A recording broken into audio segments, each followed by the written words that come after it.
नमस्कार साथियों, आपका मेहनत क्लासेज में स्वागत है। आपके साथ आज हम राजस्थान भारत के महत्वपूर्ण प्रश्नोत्तरी करेंगे और डिजिटल प्लेटफॉर्म पर पढ़ने का मज़ा ही अलग है। मैं भी आपके साथ एक स्टूडेंट हूं और मुझे भी पढ़ने में मज़ा आ रहा है और इसी को लेकर हम आपके साथ चर्चा कर रहे हैं।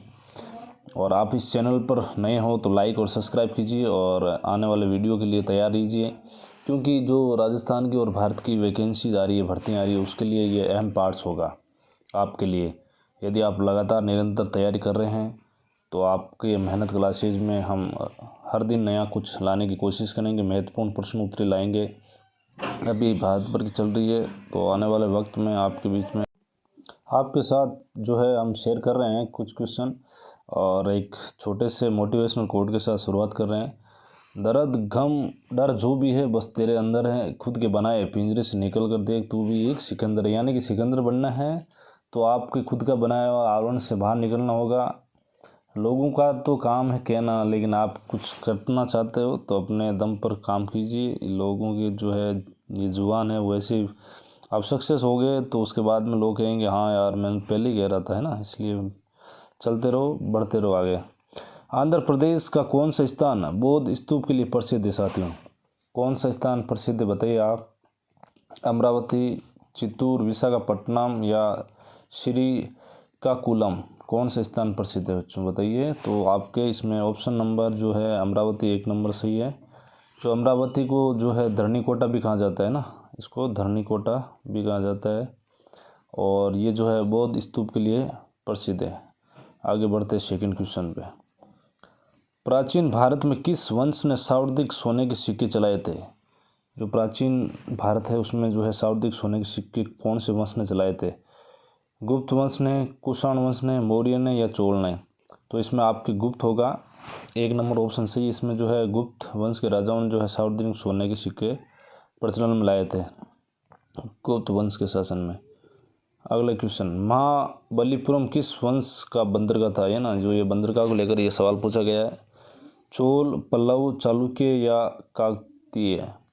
तो साथियों इसमें आपके बी नंबर ऑप्शन सही होगा, है ना, पल्लव। महाबलीपुरम या फिर जो है मामल्लपुरम तमिलनाडु की राजधानी चेन्नई से 55 किलोमीटर की जो है दूर बंगाल की खाड़ी है के तट पर स्थित है और ये एक मंदिरों का शहर के नाम से भी जाना जाता है महाबलीपुरम को। और 7वीं शताब्दी में ये जो है पल्लव राजाओं की राजधानी थी। उसके बाद जो है द्रविड़ वास्तुकला के ये अग्रणी प्राचीन शहर भी रहा है और महाबलीपुरम जो है पल्लव वंश का एक बंदरगाह था, एक व्यापारिक केंद्र था, है ना। आगे बढ़ते हैं। चंदेल राजा किस मंदिर से संबंधित थे? जो चंदेल के राजा थे वो कौन से मंदिर से संबंध रखते थे? खजुराहो, हम्पी, महाबलीपुरम या अजंता? तो आपको मैं बता दूं कि इसमें जो है एक नंबर ऑप्शन सही होगा, जो है खजुराहो, है ना। खजुराहो जो है, खजुराहो जो चंदेल जो है साम्राज्य की प्रथम राजधानी थी और उसके बाद चंदेल वंश और खजुराहो के संस्थापक जो है वो थे चंद्रवर्मन। उसके बाद जो है चंदेल राजाओं जो है खजुराहो के जो प्रसिद्ध मंदिर है उनको जो है उन्होंने ही निर्माण करवाया था, ठीक है ना। खजुराहो के मंदिरों का निर्माण जो है चंदेल राजाओं ने करवाया था। आगे बहुत इजी क्वेश्चन है ये। बीजगणित का आविष्कार किसने किया? सभी को पता है, आर्यभट्ट, ब्रह्मा भट्ट या ब्राह्मीर या भास्कर, ये कौन था?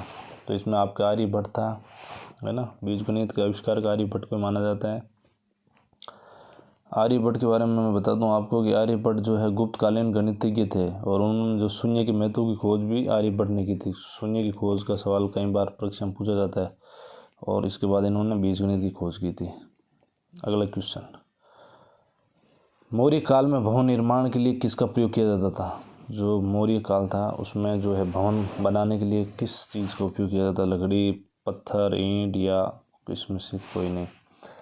तो जो है मौर्य काल में जो है आपको बता दूं एक नंबर ऑप्शन से लकड़ी का उपयोग किया जाता है ना। जो साधारणतः लकड़ी के ही मकान बनाए जाते थे उस टाइम में। आगे बढ़ते हैं, अगला सवाल, निम्न में से किस में पुष्यमित्र शुंग द्वारा ब्रह्मदत्त के तख्ता पलट का उल्लेख मिलता है?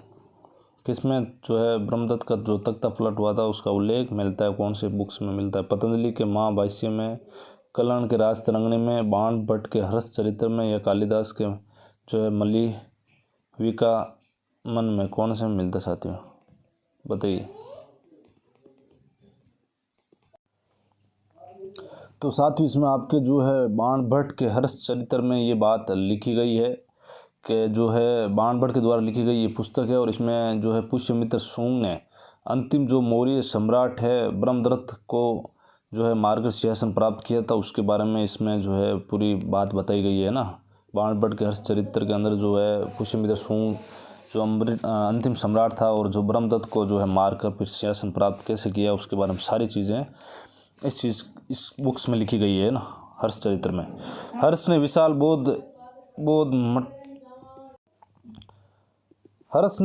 बौद्ध मठ का निर्माण कहाँ कराया था? जो हर्ष था उसने बौद्ध मठ का जो निर्माण है वो कहाँ करवाया था? 1 नंबर ऑप्शन है नालंदा, दूसरा नंबर बी पाटलिपुत्र, वैशाली या नासिक। तो उसमें आपको बता दूं कि 1 नंबर ऑप्शन इसमें सही है, नालंदा है ना। जो नालंदा है उसमें जो है हर्षवर्धन ने बौद्ध मठ का निर्माण करवाया था। और हर्षवर्धन जो प्राचीन भारत का एक महान राजा था जो बौद्ध मत का अनुयायी था, है ना, बौद्ध धर्म का अनुयायी था। अश्वघोष किसके दरबारी कवि थे? अश्वघोष किसका दरबारी कवि था? अशोक का, चंद्रगुप्त का, कनिष्क का या कलाशक का? तो इसमें जो है कनिष्क का जो है सी ऑप्शन नंबर सही है। जो कनिष्क के जो है दरबारी कवि था अश्वघोष, जिसने बौद्ध चरित्र नामक श्रेष्ठ ग्रंथ की रचना की थी। बौद्ध चरित्र नामक, है ना। बहुत अच्छा जवाब बच्चों, आगे चलते हैं। चलो आगे। निम्न में से किस राजा का उल्लेख अशोक के शिलालेख में मिलता है? कौन सा राजा था जिसके शिलालेख में जो है अशोक के अभिलेख का उल्लेख मिलता है ना? एंटियोकस, सेल्यूकस, एंटियोकोस टू सेल्यूकस 4 कौन था इसमें? तो इसमें आपके सी ऑप्शन सही है, एंटियोकस सेकंड था, जो उसके शिलालेख में जो है अभिलेख में मिलता है, अशोक के अभिलेख में इस राजा का अभिलेख मिलता है। आगे बढ़ते हैं। शतरंज के समान खेल के साक्ष्य सिंधु घाटी सभ्यता के किस स्थान में मिले हैं? जो शतरंज खेल है उसका खेल के साक्ष्य कौन से जो है स्थान पर मिले थे, है ना? लोथल पर मिले थे, रोपड़ मिले, या रंगपुर या हड़प्पा? तो इसमें बी नंबर ऑप्शन सही है, लोथल। जो है लोथल सिंधु घाटी सभ्यता का एक बंदरगाह था और ये गुजरात में है। यहाँ शतरंज बोर्ड के 2 नमूने जो प्राप्त हुए थे, जिसमें सिंधु घाटी सभ्यता के खेलों के बारे में जानकारी प्राप्त होती है। आगे बढ़ो। सिंधु घाटी सभ्यता में मन के बनाने के कारखाने कहाँ मिले थे? हड़प्पा, चनहुदड़ो, लोथल या रंगपुर? तो आपको बता दूं इसमें भी ऑप्शन सही है, चनहुदड़ो जो है सिंधु घाटी सभ्यता में जो है चनहुदड़ो में मन के बनाने कारखाने मिले थे और इससे सिंधु घाटी सभ्यता की कला के बारे में जो है पता चलता है। आगे बढ़ो। अगला सवाल आ रहा है आपके बीच में। चंद्रगुप्त मौर्य ने अपने आखिरी दिन कहाँ बिताए थे? जो चंद्रगुप्त मौर्य शासक था उसने अपने अंतिम समय कहाँ बिताए थे? उज्जैन, काशी, श्रवण बेलगोला या अवंती? तो सी नंबर ऑप्शन सही है इसमें, श्रवण जो है बेलगोला। वहाँ पर जो है चंद्रगुप्त मौर्य ने अपना आखिरी समय में भद्रबाहु से जैन धर्म की दीक्षा ली और आखिरी दिन श्रवण बेलगोला में बिताए थे।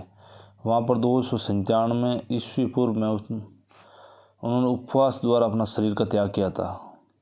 लगातार उपवास रख के फिर अपना शरीर को त्याग दिया था। अगला सवाल है, अवंती की शक्ति को किस वंश ने नष्ट किया था? मौर्य वंश, हैर्यक वंश, शिशुनाग वंश या शुंग वंश? तो आपके बता दूं सी नंबर ऑप्शन सही है, शिशुनाग वंश।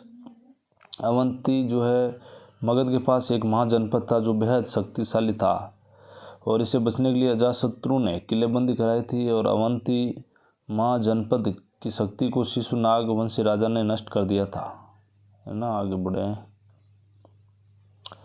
किस राजा का उल्लेख जो है अशोक के अभिलेख में मिलता है? तो आपको ये सवाल वापस रिपीट हो गया, एंटियोकस सेकंड आया था इसमें। आगे बढ़ते हैं।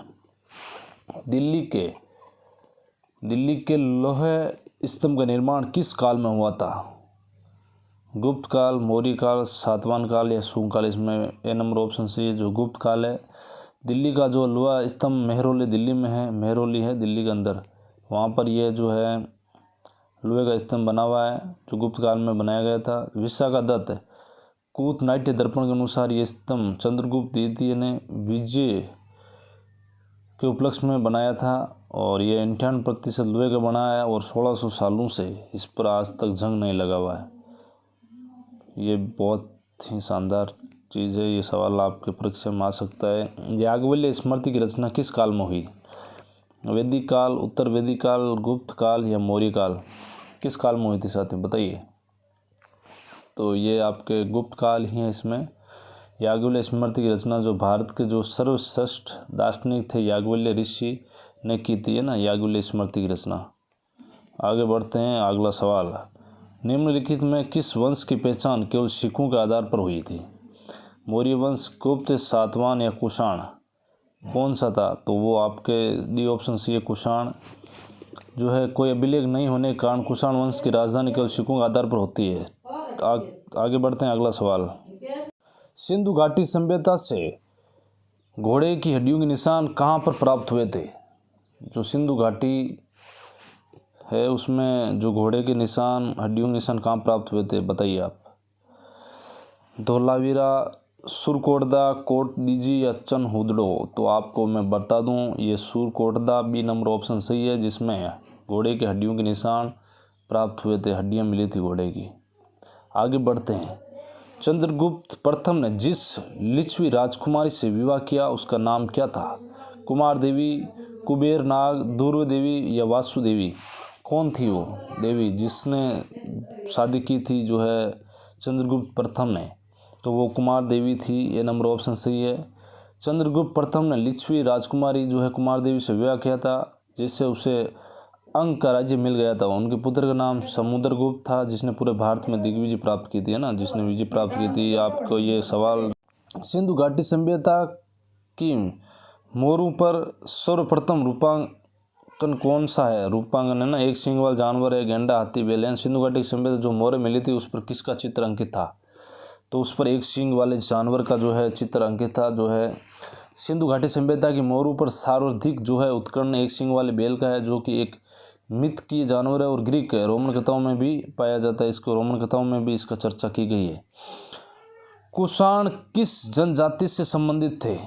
कौन सी जनजाति से संबंधित है कुषाण? यूची, ट्राई, इक्ष्वाकु या इनमें से कोई नहीं? तो वो यूची जाति से जो जनजाति है उससे संबंध रखते थे। भारत में जो है कुषाण वंश की स्थापना कुजुल कन्फ्यूशियस ने की थी। जो कुषाण चीन की यूची जाति से थी और तुषारी लोग कहे जाते थे ना, इसके बारे में ये चर्चा मिलती है। आगे बढ़ते हैं। किस गुप्त शासक ने उज्जैन को अपनी दूसरी राजधानी बनाया था? कौन सा गुप्त शासक था जिसने अपनी जो है उज्जैन को अपनी दूसरी राजधानी बनाया था? कुमारगुप्त प्रथम, कुमारगुप्त द्वितीय, चंद्रगुप्त प्रथम, चंद्रगुप्त द्वितीय?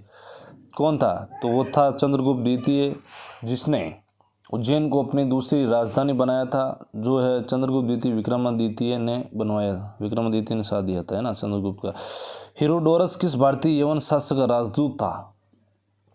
तो वो था आपके एक नंबर ऑप्शन है एटिलासीडास, निकीफोरोस, सेल्यूकस निक्टर, डेमोट्रिटस या इनमें से कोई नहीं? तो आपके ए नंबर ऑप्शन सही है, एटिलासीडास निकोपोरस, है ना।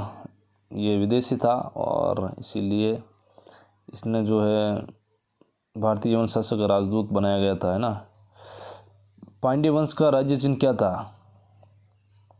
मछली, काफ या फिर धनुष? ए और बी? तो इसमें आपको बता दूं, जो मछली और काफ ये दोनों ही जो है पांड्य वंश का जो है राज्य चिन्ह था, है ना। पुष्कलावती किस महाजनपद की राजधानी थी? पुष्कलावती किस महाजनपद की राजधानी थी? गांधार, कौशल, मगध या काशी? तो बताइए। इसमें आपके गांधार की जो है वो राजधानी, महाजनपद की राजधानी थी, है ना। और इसके बारे में और तो यही है, इसके और कुछ जानकारी ज़्यादा मुझे पता नहीं है। आगे बढ़ते। सूरसेन महाजनपद की राजधानी कहाँ थी? काशी, मथुरा, प्रतिष्ठान या पाटलिपुत्र क्या थी? तो इसमें आपके जो है मथुरा है जो सूरसेन महाजनपद की राजधानी थी, और ये 16 महाजनपदों में से एक था और यहाँ की राजधानी मथुरा थी सूरसेन की, ना। कौन से ऋग्वेदिक कालीन देवता सर्वसम्मति से चुने जाते थे? कौन से जो है ऋग्वेदिक कालीन के देवता थे उनको सर्वसम्मति से चुना जाता था? इंद्र, वरुण, प्रजापति या अग्री ये कौन थे? इसमें आपको सी ऑप्शन सी है प्रजापति। ऋग्वेदिक कालीन देवताओं में जो है प्रजापति ऐसे देवता थे जो सर्वसम्मति से चुने जाते थे। पहले जो है प्रजापति विष्णु थे। ऋग्वेद में कुल 26 प्रजापतियों का जिक्र मिलता है। 26 है ना, प्रजापतियों का जिक्र मिलता है। आगे बढ़ते हैं। तोलक पीएम किस संगम काल से हैं? तोलक पीएम किस संगम काल से? पहला, दूसरा, तीसरा या चौथा? तो ये आपके दूसरा होगा। इसमें जो है दूसरे संगम काल में जिक्र मिलता है। जो है तोलक पीएम एक तमिल भाषा की व्याकरण पुस्तक है जिसकी रचना जो है दूसरे संगम युग में की गई थी। ये एक तमिल भाषा की किताब है जिसमें जो है तोलक पीएम संगम काल के बारे में बताया गया है। मौर्य काल में राजस्व वसूली का सर्वोच्च अधिकारी कौन होता था? सरता, सन्निधत्ता, करमनीतिका या अंतपाल? कौन होता था? तो सेहर्ता होता था। जो चाणक्य के अर्थशास्त्र के अनुसार सेहर्ता मौर्य काल में राजस्व वसूली का प्रथम अधिकारी माना जाता था और उन्हें 5 वर्ष में एक बार राज्य का दौरा करना होता था। ये मौर्य काल की बातें हैं। तो साथियों धन्यवाद, आप इस क्लास से जुड़े। मेहनत क्लासेज हैं। इस चैनल को लाइक और सब्सक्राइब जरूर करना और इस वीडियो को शेयर करना। और हमें भी आपसे बहुत कुछ सीखने को मिलता है डिजिटल प्लेटफॉर्म से। धन्यवाद। आगे फिर मिलेंगे कल।